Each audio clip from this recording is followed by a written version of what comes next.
Hello everyone, देखिए अब NCERT के क्वेश्चन करते हैं। ये आपको मिलेंगे पेज नंबर 219 पर। देखो ये दो एग्जाम्पल दिए हैं वहाँ पर, एग्जाम्पल 12.12 एंड एग्जाम्पल 12.13। ठीक, तो इनको करते हैं। देखो सबसे पहले हम एग्जाम्पल 12.12 को देखते हैं। देखो क्या कहता है, an electric bulb is connected to a 220 volt generator. यानी कि इलेक्ट्रिक बल्ब जो है वो कनेक्ट है कितनी सप्लाई से, 220 वोल्ट से। यानी कि पोटेंशियल डिफरेंस दिया हुआ है वी, ये कितना दिया हुआ है 220 वोल्ट का, और करंट कितना दिया हुआ है 0.50 एम्पियर। देखो जब भी न्यूमेरिकल हो, जो चीज़ गिवन है ना वो साथ साथ लिखते रहो, फिर बहुत इजी हो जाता है क्वेश्चन। ठीक है, तो देखो ये हमें पता चल गया था, वोल्ट यानी कि क्या है, पोटेंशियल डिफरेंस है, एम्पियर यानी कि ये करंट दिया हुआ है, और what is the power of the bulb. तो पावर आपको निकालनी है, तो पावर का फॉर्मूला देखो कौन सा लगने वाला है यहाँ पर। देखो पावर के लिए अगर आपको फॉर्मूले याद हैं, एक तो था वर्क अपॉन में टाइम, एक था एनर्जी अपॉन में टाइम, और एक था वी आई, याद है, और एक था हमारे पास आई स्क्वेयर आर, और एक था आपके पास वी स्क्वेयर बाय आर। ये फॉर्मूले थे। तो इसमें देख लो जो चीज़ गिवन है उसके अकॉर्डिंग फॉर्मूला लगेगा। तो वी आई वाला फॉर्मूला कौन सा है पावर का, ये वाला है, तो वी मल्टीप्लाई में आई, ये फॉर्मूला लगेगा। तो वी है 220 और 0.50 एम्पियर है, तो इसका पॉइंट जब हटाएंगे तो नीचे 100 लग जाएगा। ये एक जीरो से एक जीरो कैंसिल, और एक जीरो से ये जीरो कैंसिल। ठीक है, तो 22 को 5 से मल्टीप्लाई करोगे आप तो 110 आंसर आएगा। और पावर है ये हमेशा किस में होगी, वॉट में होगी। ठीक है, तो ये आपके पास इसका आंसर आ गया। क्या इतनी बात क्लियर है? सिंपल सी कहानी थी।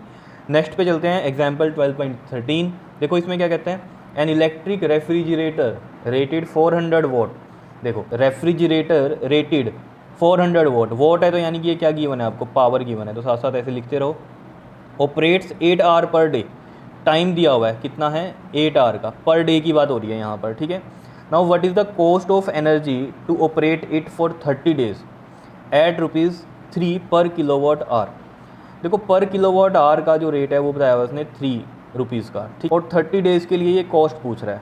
ठीक है, तो देखो सबसे पहले तो हम इसमें एनर्जी निकाल लेंगे। ठीक है, अब एनर्जी का फॉर्मूला बताओ जरा क्या होता है, इलेक्ट्रिकल एनर्जी की बात हो रही है यहाँ पर, तो इलेक्ट्रिकल एनर्जी के लिए बताओ फॉर्मूला क्या था हमारे पास, प्रोडक्ट में था पावर और टाइम। ठीक है, तो देखो पावर कितनी है हमारे पास, ये 400 और टाइम है 8 आवर्स, तो 400 मल्टीप्लाई में 8।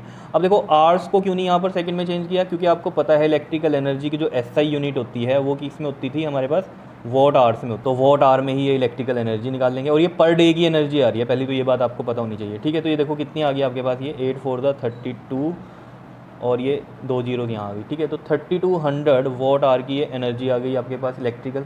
ठीक है, अब ये एक दिन की है और हमें कितने दिन की चाहिए, 30 डेज़ की कहानी चाहिए, तो 30 डेज़ के लिए निकालते हैं। तो देखो टोटल एनर्जी फॉर 30 डेज़, तो 30 डेज़ के लिए क्या होगी, ये तो एक दिन की है, तो 30 से मल्टीप्लाई कर देंगे, तो 3200 मल्टीप्लाई में 30 कितना आ जाएगा, 3 2 6 3 3 9, और ये 3 जीरोज़ हैं, तो 96,000 वॉट आवर ये एनर्जी आ गई हमारे पास। ठीक है, अब देखो मैंने आपको बताई थी जो कमर्शियल यूनिट ऑफ एनर्जी होती है वो किलोवाट आवर में होती है, और 1 किलोवाट आवर ही क्या होता है, 1 यूनिट होता है।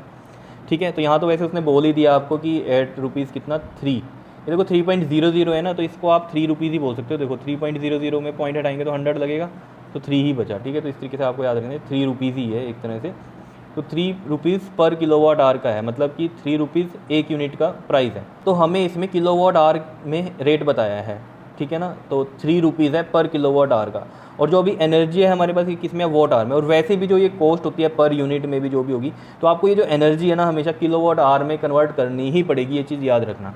सिंपल इलेक्ट्रिकल एनर्जी है तो वॉट आवर में आप बता सकते हो, लेकिन किलोवाट आवर में कब निकालना है, जब ये कॉस्ट की बात होगी। ठीक है, और यहाँ पर तो आपको ज़्यादा टेंशन लेनी ही नहीं है क्योंकि किलोवाट आवर की बात हो रही है। ठीक है, पहले ही, लेकिन कई बार कन्फ्यूजन हो जाती है, यहाँ पर ये क्या बोल देता है पर यूनिट, तो यूनिट ही क्या होता है आपको पता है, 1 किलोवाट आवर की बात हो रही है। ठीक है, तो टोटल एनर्जी वॉट आवर में आ रही है, तो इसको किलोवाट आवर में करेंगे तो देखो कैसे, 96 इंटू में देखो ये 1000 है एक तरह से वॉट आवर। ठीक है, तो 1000 हटाएंगे तो इसकी जगह क्या लग जाएगा, किलो लग जाएगा, और ये वॉट आवर। ठीक है, इस तरीके से हम ये सोचते हैं। बताओ आई कहानी समझ में, किस तरीके से हमें ये करना है। ठीक है, अब कुछ नहीं है, अब हम कॉस्ट निकाल सकते हैं। ठीक है, तो देखो अब now total cost for 30 days, 30 days के लिए ही पूछा था उसमें। तो देखो 30 डेज़ में जो एनर्जी लगी वो कितनी लगी, 96 किलोवाट आवर, और रेट जो बताया हुआ है पर किलोवाट आवर का वो कितना है, ₹3। तो 3 से इसको मल्टीप्लाई कर दो, समझ रहे हो ना बात, इतने यूनिट या इतने किलोवाट आवर एनर्जी हुई कंज्यूम। ठीक है, तो ऑब्वियसली बात है ₹3 का रेट है पर किलोवाट आवर या फिर पर यूनिट, तो मैं 96 को किससे मल्टीप्लाई करूँगा, 3 से ही मल्टीप्लाई करूँगा ना। 1 किलोवाट आवर का रेट इतना है, ₹3 है, तो 96 का कितना होगा, 96 को 3 से मल्टीप्लाई करेंगे कितना आ जाएगा, ये 3 6 18 1 3 9 ज़ा 27 और 1 कितना हो गया 28, ठीक है। तो 288 रुपीज़ आंसर आ गया हमारे पास इसका। बताओ, कॉस्ट पूछी थी उसने और ये हमें कॉस्ट पता चल गई, बिल्कुल ईजी था, ठीक है। लेकिन बहुत इंपॉर्टेंट क्वेश्चन है ये, ठीक है। तो इस तरीके के क्वेश्चन पूछे जाते हैं एग्जाम में, तो ये बहुत अच्छे से आने चाहिए आपको। कन्फ्यूज़न क्या रहती है बच्चों को, यहाँ वोट आर रहता है, वोट आर में ही लिख देते हैं यहाँ पर, नहीं, किलो वोट आर में चेंज करना ही पड़ेगा पहले, ठीक है। और यहाँ पर टाइम जो रहेगा वो हमेशा आवर्स में रहेगा, सेकंड में कन्वर्ट नहीं करते। क्लियर है, ठीक है जी। तो इनको अच्छे से नोट कर लो और नेक्स्ट वीडियो में हम NCERT के ही जो कि पेज नंबर आपके 220 पर हैं वो वाले क्वेश्चन करेंगे। क्लियर, ओके जी, थैंक यू।